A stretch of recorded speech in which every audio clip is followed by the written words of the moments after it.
The Grand Chamber of the Galactic Council had never been so quiet. Hundreds of alien representatives sat in stunned silence as they watched the holographic display showing another world turning to dust. It was the 12th planet this cycle to fall to the silicon creatures. Elder Representative Gray, his tentacles trembling with age and worry, turned to face the assembly. "We have failed," he said simply. His words echoed through the chamber, heavy with the weight of truth. "Our peacekeeping forces are gone. Our weapons are useless. The silicon swarm grows stronger with each world they consume." The chamber erupted in frightened whispers. A tall crystalline being rose from its seat. "The Harmony worlds have fallen," it chimed, its voice like breaking glass. "Our strongest defenses shattered in hours. We need help, help that none here can provide." More representatives stood, each sharing tales of destruction and defeat. The silicon creatures had appeared from the dark space between galaxies, hungry and unstoppable. They didn't negotiate.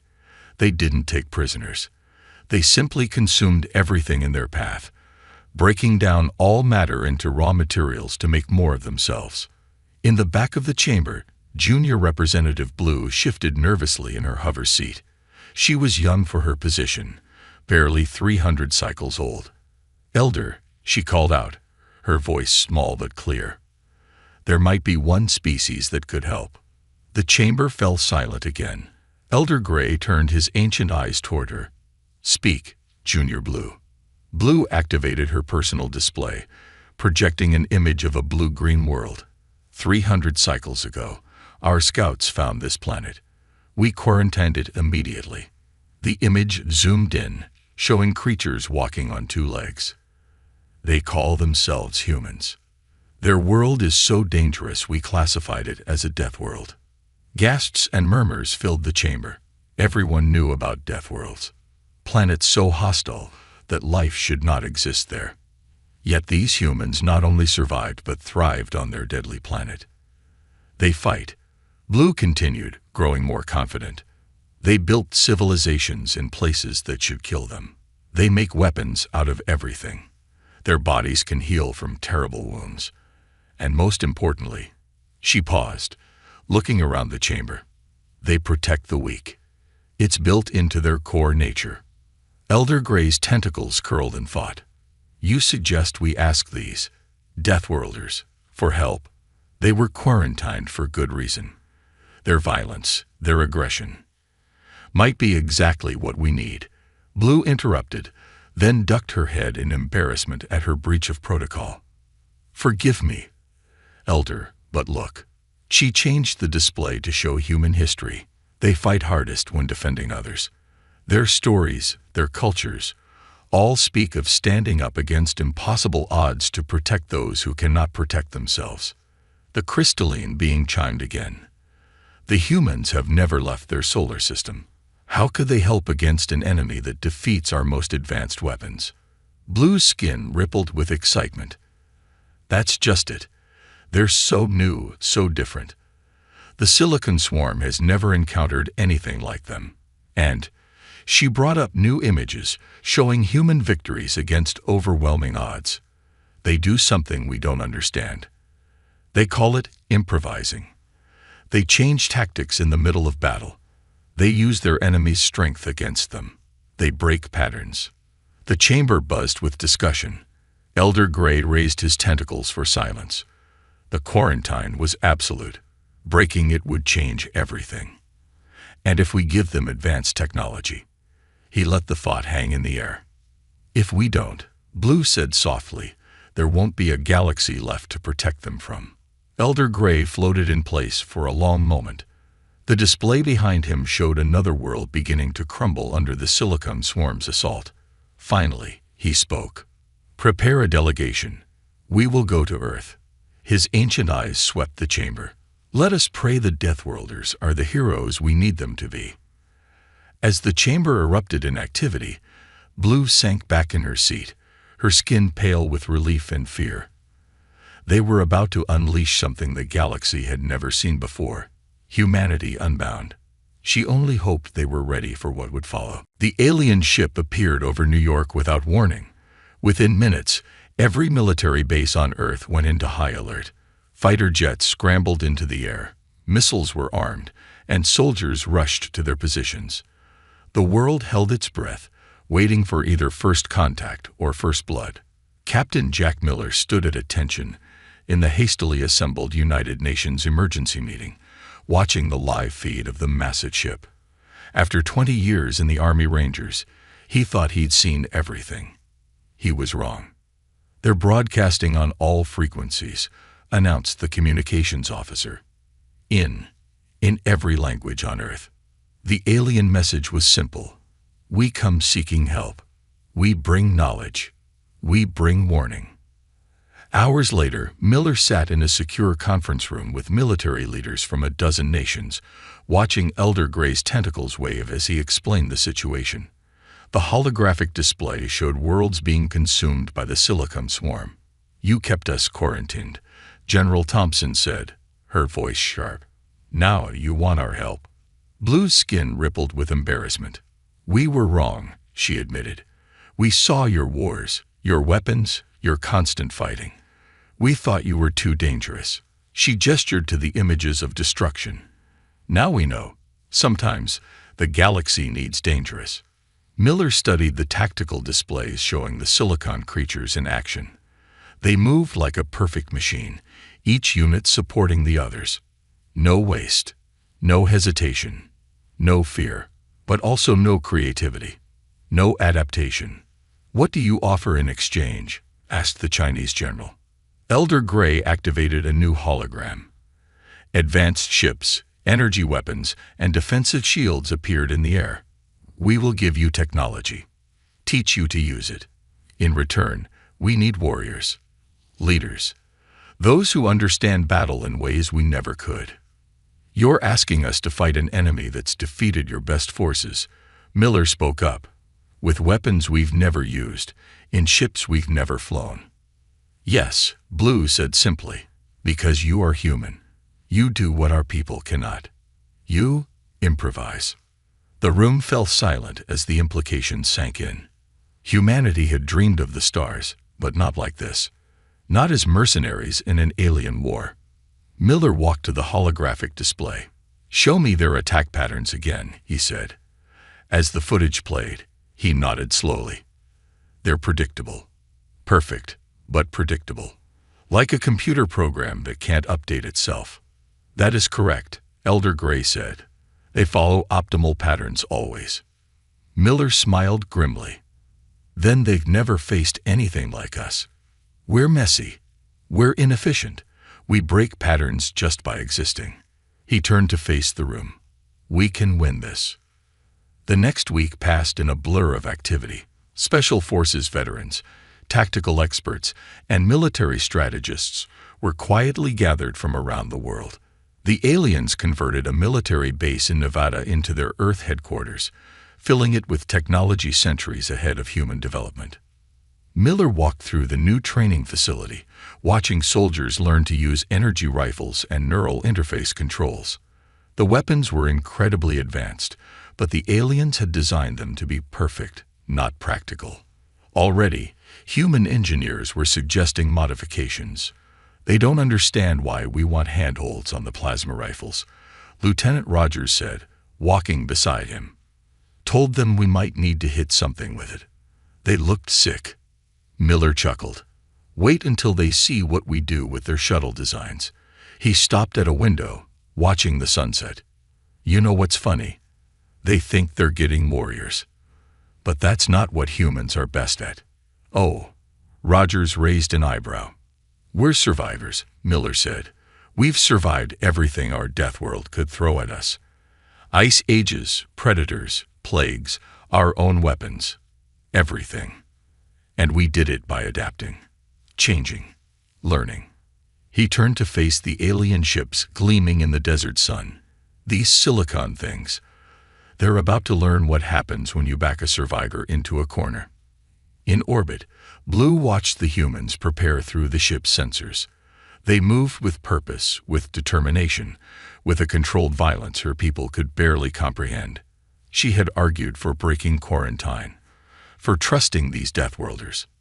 Now she prayed she hadn't just unleashed something even more dangerous than the silicon swarm. The training room's holographic system flickered as another practice session began. Miller watched from the observation deck as his team faced off against simulated silicon creatures. The aliens had recreated every battle they'd lost, hoping humans might find a way to win them. "Your warriors are very strange," Blue said, standing beside him.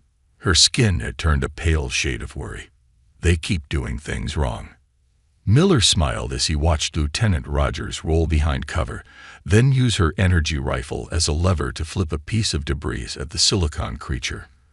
The projectile disrupted its sensor array, giving Private Cooper the opening he needed to land a killing shot. "No," Miller corrected.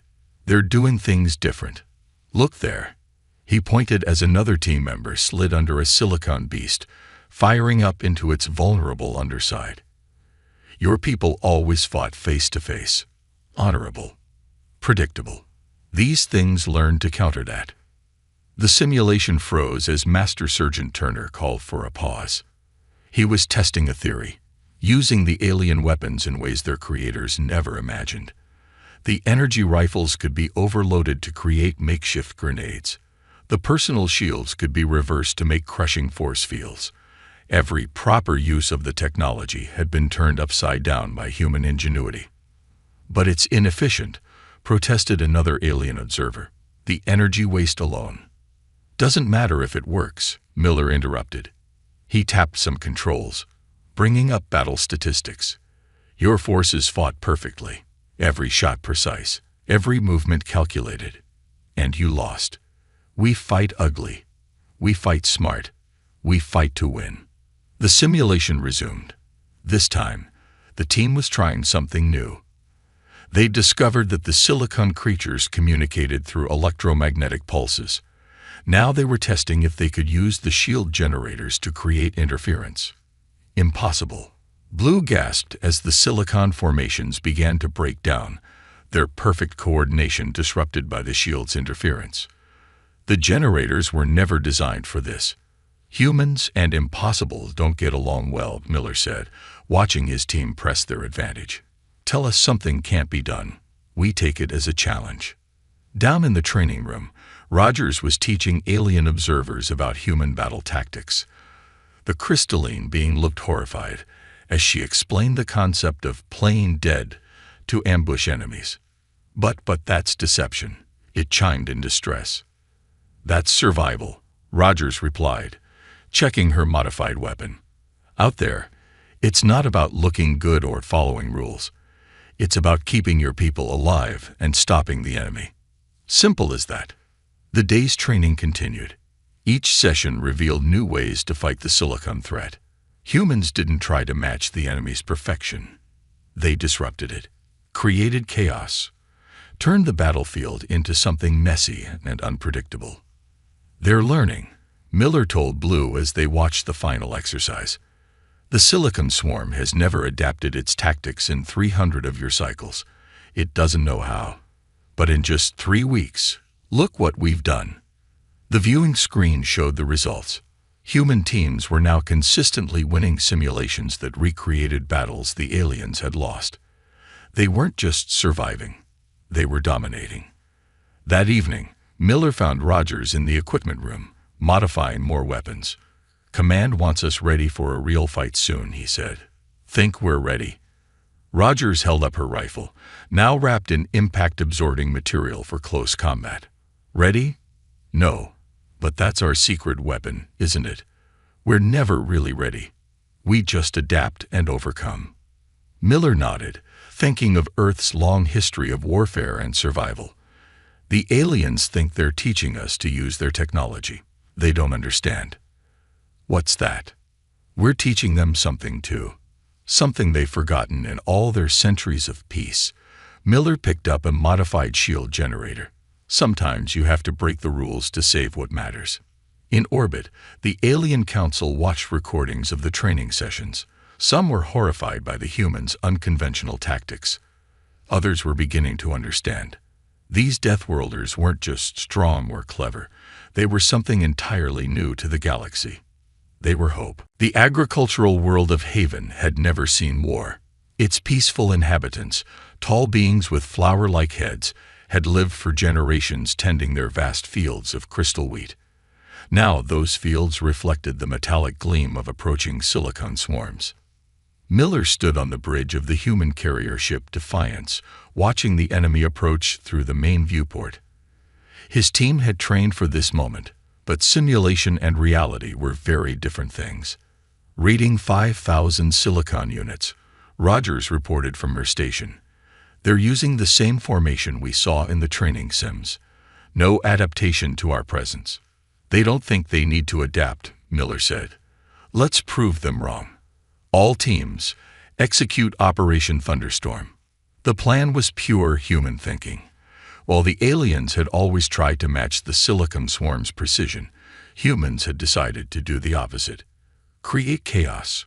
Make the battlefield so messy and unpredictable that the enemy's perfect formations became a weakness. Launching disruption shields now, Turner announced.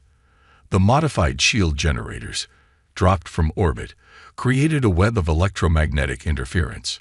Almost immediately, the silicon swarm's movements became less coordinated. Blue, watching from the alien support vessel, gasped as human dropships burst through the atmosphere. Instead of landing in proper formation, they scattered like thrown stones, each taking a different approach vector. This is madness, the crystalline admiral chimed. They'll be destroyed. But madness was exactly what humanity had brought to this fight. As the silicon swarm tried to adjust its perfect patterns to track multiple irregular targets, the human team struck. Rogers led the first ground assault, her team using modified hover bikes to zip between the silicon creature's legs. They fired upward with their enhanced weapons, targeting joints and sensor arrays. When the machines tried to counter, the humans were already gone, leaving behind overloaded shield generators that exploded like mines. Western sector clear, Rogers reported, her voice tight with controlled excitement.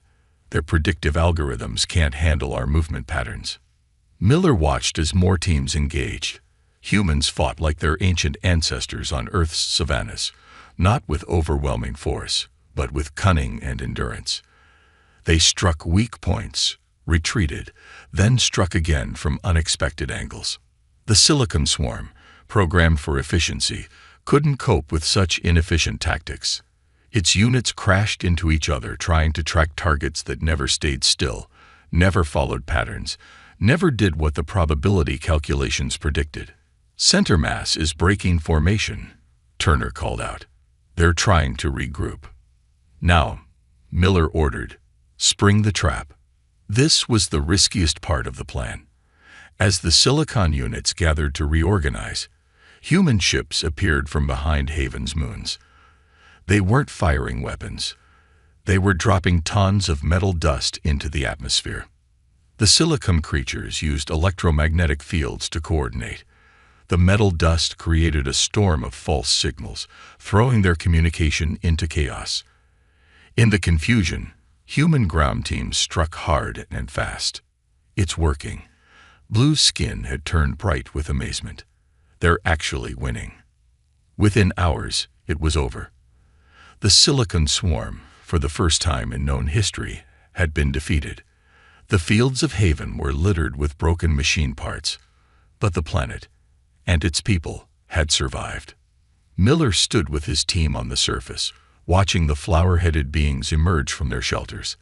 The aliens approached cautiously at first, then with growing joy as they realized they were saved. First victory, Rogers said, grinning beneath her helmet visor. Think the galaxy will notice. Oh, they'll notice, Miller replied, looking up at the stars. We just did something they thought was impossible. And we did it our way. Messy, crazy, and effective. In the following days, news spread across the galaxy. The unstoppable silicon swarm had been stopped. The Deathworlders had proved their worth. Dozens of worlds began calling for human protection. The age of humanity's isolation was over. The age of humanity's legend was about to begin. After the victory at Haven, Miller sat in the Defiance's analysis room, watching recordings of every Silicon swarm battle. Something was bothering him, a pattern hidden beneath the obvious ones. The enemy wasn't just organized, it was connected. "Play it again," he told Rogers, who stood at the control panel. "Focus on how they react when we take out the big units." The holographic display showed multiple battles at once. Each time humans destroy a larger Silicon creature, the smaller ones nearby became confused for exactly 3 seconds before resuming their attack. "It's like they're rebooting," Rogers said, leaning forward. "Getting new orders from somewhere." Miller nodded slowly. "They're not just machines following programming. They're parts of something bigger." He turned to Blue, who had become their regular alien advisor.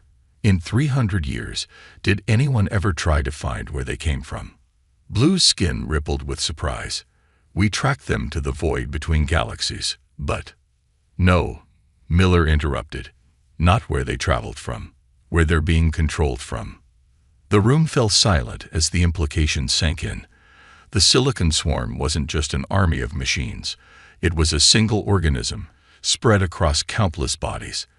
Like an ant colony, but on a galactic scale. "We need to test this theory," Miller said. He pulled up maps showing recent swarm activities. "Look here, their attacks aren't random. They're spreading in a spiral pattern. Everything points back to this region." He highlighted an area of empty space. Turner, who had been quietly analyzing data in the corner, spoke up. "The electromagnetic disruption we used at Haven. The bigger units seemed to resist it better, like they had stronger connections to whatever's controlling them." Miller smiled grimly. "They're not just drones. They're relay stations.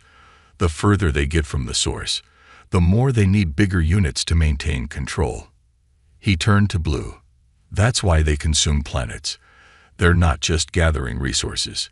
They're building transmission towers." Blue's skin had turned pale. "If you're right, then all our weapons, all our defenses, were aimed at the fingers, not the brain," Rogers finished. The next few days were a blur of activity. Human scientists worked with alien experts, tracking energy signatures and communication patterns. Every battle was analyzed not for tactical data, but for signs of the control network. Miller presented their findings to the Galactic Council through holographic projection. "The swarm isn't invading," he explained. "It's expanding, like a living creature growing into new territory. And like any living thing, it has a heart." He showed them the evidence, the spiral pattern of attacks, the hierarchy of control signals, the way larger units always position themselves at mathematical intervals, creating a perfect transmission network. "Your people fought them like an army," Miller continued. "We fought them like machines. We were all wrong. They're cells in a body. And we found the brain." The council chamber erupted in discussion. 300 years of assumptions were being overturned by human insight. These Deathworlders didn't just fight differently. They saw differently.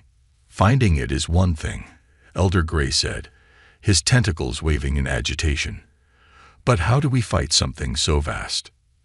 Miller's smile was wolf-like. "On Earth, we learned long ago, you don't have to be bigger than your enemy. You just have to be smarter." He brought up a new tactical display. "And we've got a plan. Something the Silicon mind will never expect, because it goes against all logic." "How can you be sure?" Blue asked. "Because it's a human plan," Rogers replied. "And if there's one thing humans are good at, it's doing the impossible." In the void between galaxies, the Silicon consciousness continued its expansion. For 300 years, it had encountered only predictable resistance, but now something new had entered its universe, something that didn't follow patterns, something that didn't behave as programming said it should. Something that was about to teach it the meaning of fear. The galaxy had never seen a fleet like this before. 5,000 alien ships surrounded the human carrier Defiance, their crews nervous but determined. At its heart, 20 human teams prepared for the most daring mission in history.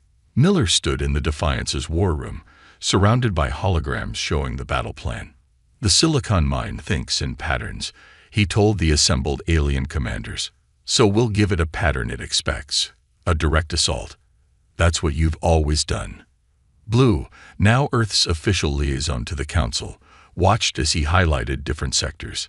Meanwhile, our teams will use the chaos of battle to slip through their lines. Small ships, minimal crews, maximum speed. A suicide mission, the crystalline admiral chimed softly.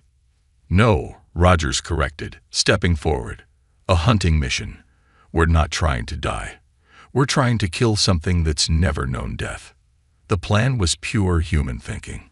While the main fleet would engage the Silicon Swarm in what appeared to be a traditional battle, human strike teams would use the electromagnetic disruption they'd perfected to slip through weak points in the control network.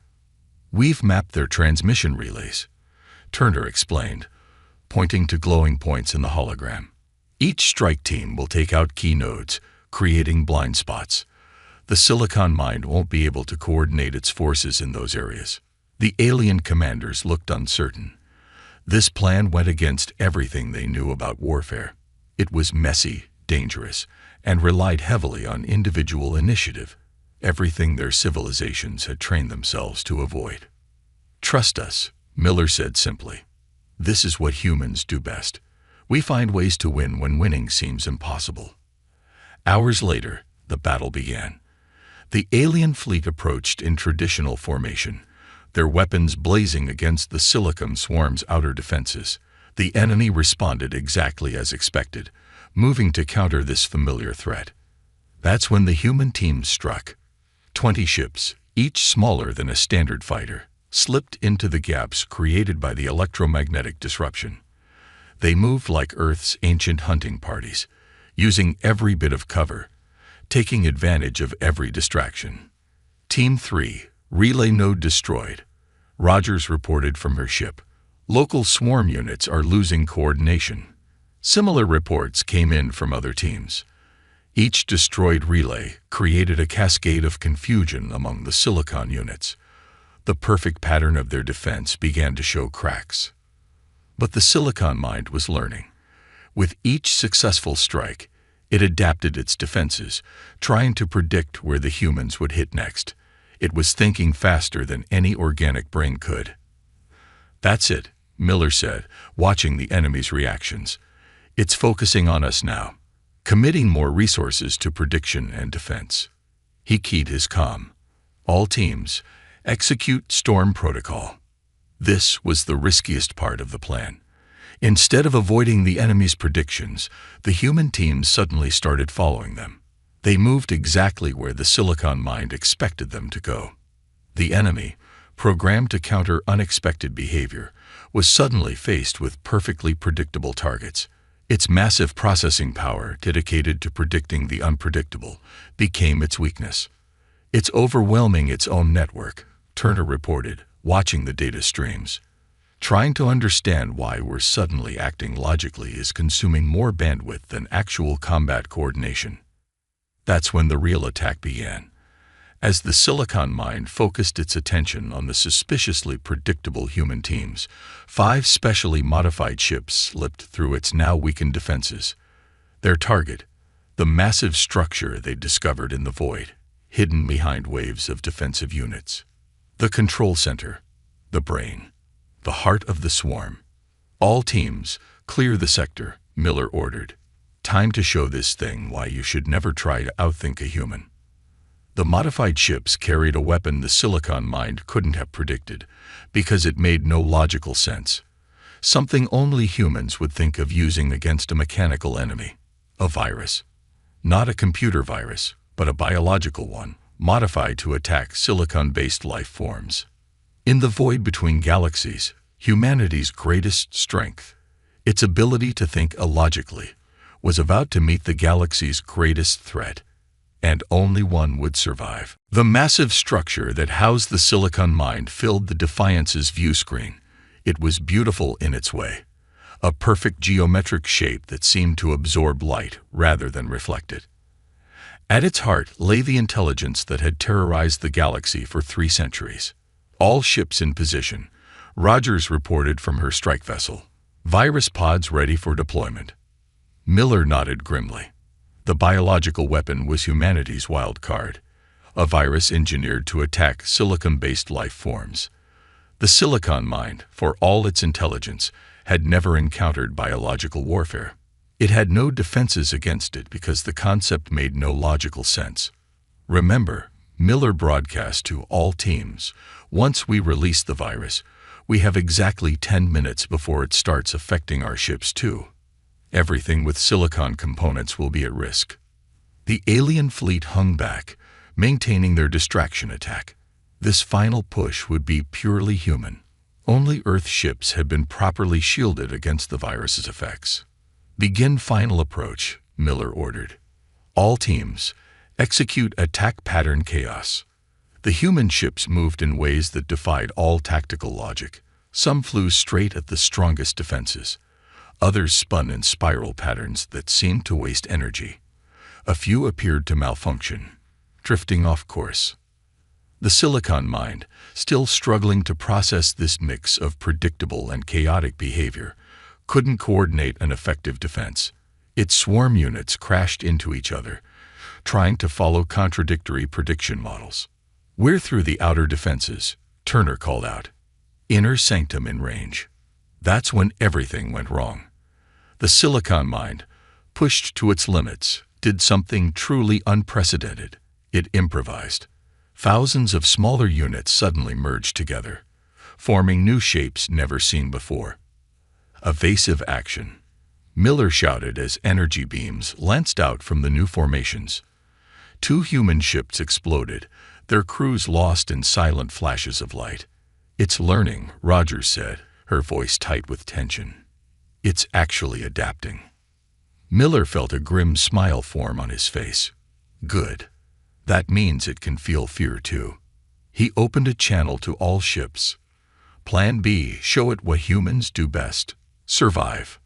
The remaining ships scattered, each following their pilot's instincts rather than any coordinated plan. The silicon mind, trying to predict and counter each individual ship, began to overload its own network. Rogers' ship took a direct hit but kept flying, its shields failing. 2 minutes to deployment range, she reported through gritted teeth. The battle became pure chaos, exactly what humans excelled at. Ships dove and weaved through impossible gaps, taking damage but refusing to die. Each pilot fought like their ancient ancestors, with desperation and determination. "Now," Miller ordered as the first ship reached deployment range, "release the virus." Dozens of pods launched simultaneously, each containing the engineered virus. The silicon mind, focused on kinetic and energy weapons, didn't even register them as threats until they detonated. The effect was immediate and devastating. The virus, designed to attack silicon-based life at the molecular level, began eating through the structure's outer layers. "All ships, fall back," Miller commanded. "Get clear of the infection zone." They watched from a safe distance as the massive structure began to dissolve. The silicon mind, for the first time in its existence, experienced something organic life had known forever: mortality. Its death throes were spectacular. Energy beams fired randomly into space. Swarm units went berserk, attacking each other. Finally, the great geometric shape collapsed in on itself, taking the ancient intelligence with it.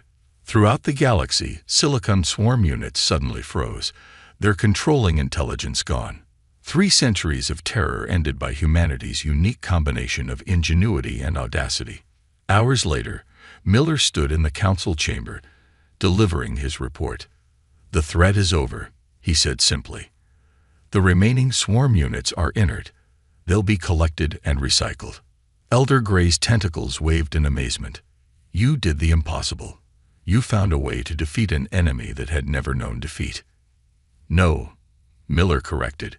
"We did what humans have always done. We survived. We adapted. We overcame." He looked around the chamber at the assembled representatives. "That's why you called us, isn't it? Because deep down, you knew that sometimes the galaxy needs people who come from a world that tried to kill them every day. Blue's skin glowed with pride. "We called for heroes," she said. And the Deathworlders answered. As Miller left the chamber, he thought about Earth's long history of struggle and survival. The galaxy had needed warriors, but what they'd gotten was something more. They'd gotten survivors. And now, the galaxy would never be the same.